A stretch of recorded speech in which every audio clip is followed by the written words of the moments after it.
Yo, Mr. Three Stacks here, guys. Got a special treat for you. My babies, I finished them. I love Satellarknights just as much as I love Constellars, and I totally love Constellars. If you see my Constellar deck profile, bro, I love them. Yeah, and it's a euphoric thing. They're the brethrens. They're the continuation of the bloodline. So let's go. I worked hard on this deck, and it's finally complete. I would honestly say, without exaggeration, this is probably one of the best Satellarknight builds. Standard stuff, 3 Deneb, 3 Altaires, of course, gotta have them.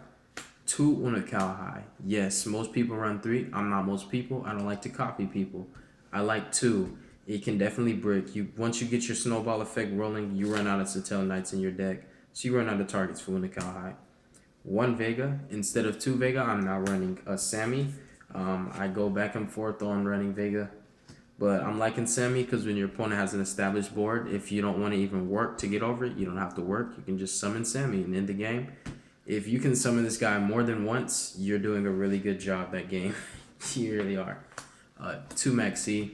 It's at 2. You know, it's sad.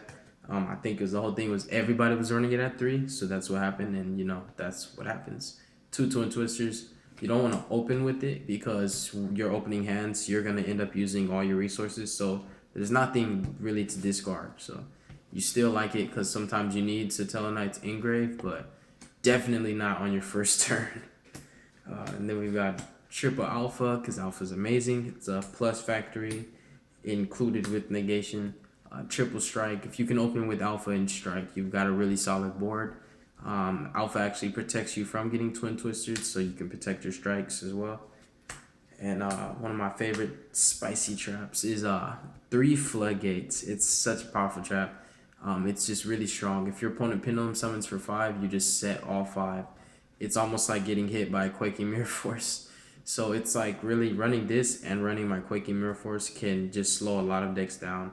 And I can really just start building up on my resources, or I can beat them down myself. And I'm rocking 3 Fiendish. Unfortunately, one is super and 2 are secrets, so it's kind of mismatching. Then we've got Triple Call the Haunted, because it makes this deck really, really good. Snowball effect with Trivier. Keep getting your calls back. Keep getting the same resources. It's really good. 2 Quaking. It was at 3, but the Floodgates really help now, so I'm just running 2 Quaking.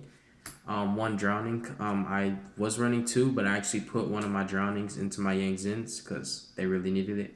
So this is the standard Mirror Force lineup for me.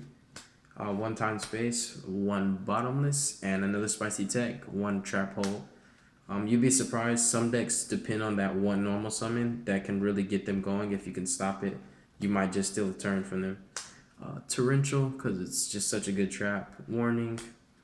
Grandhorn. I really love Grandhorn. It can literally negate an entire pendulum summon, and if they're negated, they all go to grave, not to extra deck. So it's really, really powerful. Vanities, because it can win games, and I run 2 commons, which is Oasis and the Vega.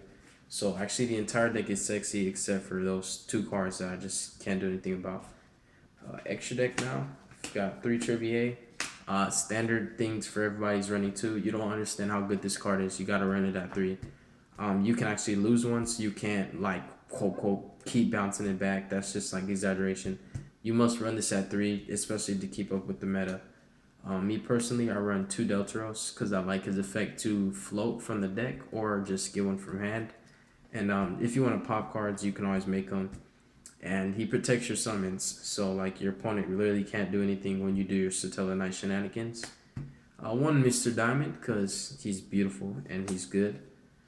2 Rafflesia, you've got like a lot of food. She actually has like 6 cheeseburgers in the main deck, so she's always eating. She can get some stuff done. 2 Ragnaminiat, very powerful.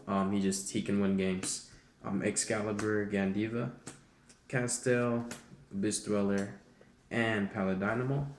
That's it for extra deck. It's all up to your personal opinion. This is what I like in my extra deck. I'm actually gonna show you side deck now.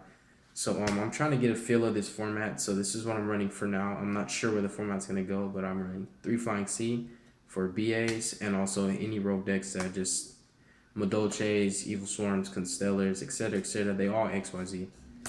3 Spell Shattering Arrow because pendulums, no matter what you say, they're never dead. And to complement with that, triple anti-spell literally slows almost every deck in the meta down. Really does. So like you've got anti-spell and you've got spell shattering for your pendulum matchup, and you've got flying sea for BA's XYZ matchup. Imperial Iron Wall. I still feel that PK Fire in Cosmo will be a thing, and they banish a lot. And triple mistake. Literally the only searching I do is Deneb, and sometimes you gotta sacrifice that when a deck is just too fast for you. And some decks thrive off of searching, so mistake can cut off almost like half of their deck.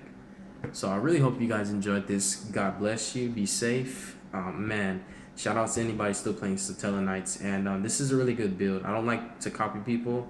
I really wouldn't mind if you copy my build, but I would say try to put your own twist on it. I love putting my own twist on things. You guys be safe.